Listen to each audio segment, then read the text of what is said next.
জাতিসংঘের সভাপতিত্বের জন্য প্রার্থিতা প্রত্যাহারের সিদ্ধান্ত বাংলাদেশের। কাতারের প্রধানমন্ত্রীর কাছে ক্ষমা চাইলেন ইসরায়েলি প্রধানমন্ত্রী নেতানিয়াহু। প্রেমের কাছে যেভাবে হার মানবে হাজার মাইল দূরত্ব। আসসালামু আলাইকুম, জিবিসি টেলিভিশনে আপনাদেরকে স্বাগতম। আপনাদের সাথে আছি আমি সামিয়া সুলতানা। এতক্ষণ শুনছিলেন সংবাদ শিরোনাম, এবারে বিস্তারিত। জাতিসংঘের ৮১তম অধিবেশনে সভাপতিত্বের জন্য প্রার্থিতা প্রত্যাহারের সিদ্ধান্ত নিয়েছে বাংলাদেশ। একই পদে ফিলিস্তিন নির্বাচনে অংশ নেয় তাদের সমর্থনে এই সিদ্ধান্ত নিয়েছে ঢাকা। জানা গেছে, বাংলাদেশ ৫ বছর আগে জাতিসংঘ সাধারণ পরিষদের সভাপতি পদে প্রার্থী হওয়ার ইচ্ছা প্রকাশ করে। তবে সম্প্রতি ফিলিস্তিন এই নির্বাচনে অংশ নেয়ার সিদ্ধান্ত নেয়। এতে ঢাকাকে একটি কঠিন সিদ্ধান্তের মুখে পড়তে হয়। এ বিষয়ে প্রধান উপদেষ্টা ডক্টর মোহাম্মদ ইউনূস বলেন, ফিলিস্তিনের সঙ্গে বাংলাদেশের গভীর ও ঐতিহাসিক বন্ধন রয়েছে। আমরা কয়েক দশক আগে ফিলিস্তিন রাষ্ট্রকে স্বীকৃতি দিয়েছিলাম এবং আন্তর্জাতিক মঞ্চে এর ন্যায্য দাবিগুলোকে ধারাবাহিকভাবে সমর্থন করে এসেছি। তিনি বলেন, আমাদের এই স্থায়ী বন্ধুত্বকে সামনে রেখে জাতিসংঘের মর্যাদাপূর্ণ পদের জন্য ভ্রাতৃপ্রতিম জাতির সঙ্গে প্রতিযোগিতা করার কোনো কারণ দেখতে পাচ্ছি না। আমরা দৃঢ়ভাবে বিশ্বাস করি, ফিলিস্তিনের প্রার্থিতা তাদের জাতীয় সংকটময় এই সময়ে তাদের প্রতি বিশ্বব্যাপী সমর্থন আরো সুসংহত করতে এবং তাদের চলমান সংকট বন্ধ করতে আরো সাহায্য করবে। আমরা আশা করি তাদের সাফল্য এবং তাদের নেতৃত্ব বিশ্বব্যাপী তাদের লক্ষ্যকে আরো এগিয়ে নিয়ে যাবে। বাংলাদেশ জাতিসংঘে অবদান রাখার জন্য প্রতিশ্রুতিবদ্ধ এবং অদূর ভবিষ্যতে রাষ্ট্রপতি হওয়ার ইচ্ছা পোষণ করে বলেও উল্লেখ করেন প্রধান উপদেষ্টা। এবারে আন্তর্জাতিক প্রসঙ্গ। কাতারের প্রধানমন্ত্রীর কাছে ক্ষমা চাইলেন ইসরায়েলি প্রধানমন্ত্রী নেতানিয়াহু।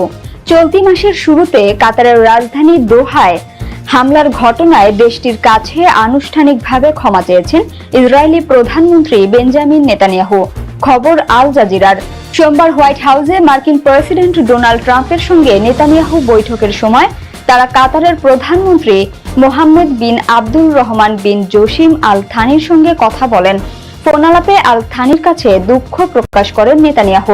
হোয়াইট হাউসের এক বিবৃতিতে বলা হয়েছে, ইসরায়েলের ক্ষেপণাস্ত্র হামলায় অনিচ্ছাকৃতভাবে একজন কাতারি নিরাপত্তা কর্মকর্তা নিহত হওয়ায় নেতানিয়াহু গভীর দুঃখ প্রকাশ করেন।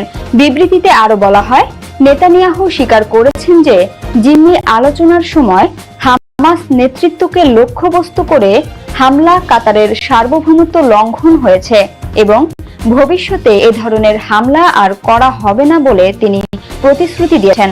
কাতারের প্রধানমন্ত্রীর সঙ্গে ফোনালাপটিতে ইসরায়েলি আগ্রাসনের ফলে সৃষ্ট জটিলতা নিরসনে মার্কিন প্রচেষ্টার অংশ আখ্যা দিয়ে কাতারের পররাষ্ট্র মন্ত্রণালয়ের বিবৃতিতে বলা হয়েছে, ফোনালাপের শুরুতে কাতারের প্রধানমন্ত্রী ও পররাষ্ট্রমন্ত্রী যুক্তরাষ্ট্রের প্রেসিডেন্ট ট্রাম্পকে ধন্যবাদ জানান। বিবৃতিতে আরো বলা হয়, ইসরায়েলি প্রধানমন্ত্রী হামলার জন্য ক্ষমা চেয়েছেন এবং ভবিষ্যতে কাতারি ভূখণ্ডে কোনো লক্ষ্যবস্তু না করার অঙ্গীকার করেছেন। নেতানিয়াহু তার এক্স অ্যাকাউন্টে কাতারের প্রধানমন্ত্রীকে উদ্দেশ্য করে বলেন, আমি আপনাকে আশ্বস্ত করতে চাই যে ইসরায়েল হামাসকে লক্ষ্য করছিল, কাতারিদের নয়। ভবিষ্যতে আপনার সার্বভৌমত্ব লঙ্ঘনের কোনো পরিকল্পনা ইসরায়েলের নেই। এবারে বিনোদনের সংবাদ। প্রেমের কাছে যেভাবে হার মানবে হাজার মাইল দূরত্ব। কাজ ও জীবনের ব্যস্ততায় অনেকেই লং ডিস্টেন্স রিলেশনশিপে জড়িয়ে পড়েন।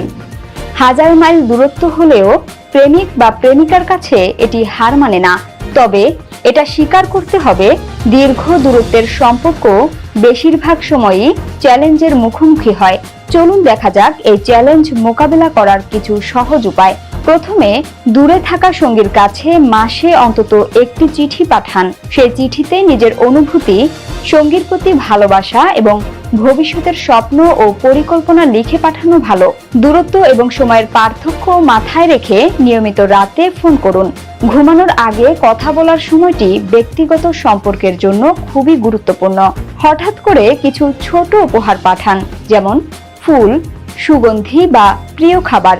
সঙ্গে ছোট একটি ভালোবাসার বার্তাও লিখতে ভুলবেন না।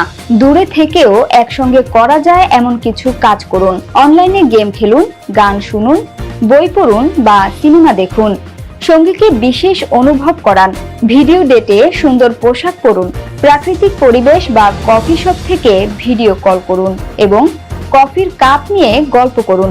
একসঙ্গে কাটানো ভবিষ্যতের স্বপ্নের কথা ভাগাভাগি করুন। সেলফি বা ছোট ছবি পাঠানোর মাধ্যমে সঙ্গীর সঙ্গে দৈনন্দিন মুহূর্ত ভাগ করুন। উদাহরণস্বরূপ, সকালে সেলফি পাঠানো বা বিকেলে কফির মগের ছবি পাঠাতে পারেন। সবচেয়ে গুরুত্বপূর্ণ হলো সঙ্গীর প্রতি ভরসা রাখা এবং তাকে সন্দেহ না করা। অনেক লং ডিস্টেন্স সম্পর্ক ভেঙে যায় কেবল সন্দেহের কারণে। এই নিয়মগুলো মেনে চললে দূরত্ব কখনোই ভালোবাসাকে হারাতে দেয় না। সংবাদের শেষ পর্যায়ে শিরোনামগুলো জানিয়ে দিব আরো একবার। জাতিসংঘের সভাপতিত্বের জন্য প্রার্থিতা প্রত্যাহারের সিদ্ধান্ত বাংলাদেশের। কাতারের প্রধানমন্ত্রীর কাছে ক্ষমা চাইলেন ইসরায়েলি প্রধানমন্ত্রী নেতানিয়াহু। প্রেমের কাছে যেভাবে হার মানবে হাজার মাইল দূরত্ব। জিবিসি সংবাদে এই ছিল এখনকার মতো। বিশ্বের যে কোনো প্রান্ত থেকে সর্বশেষ খবর জানতে ভিজিট করুন জিবিসি অফিসিয়াল ইউটিউব চ্যানেল ও ফেসবুক পেজ। এতক্ষণ সঙ্গে থাকার জন্য ধন্যবাদ সবাইকে। পরবর্তী সংবাদ দেখার আমন্ত্রণ রইল।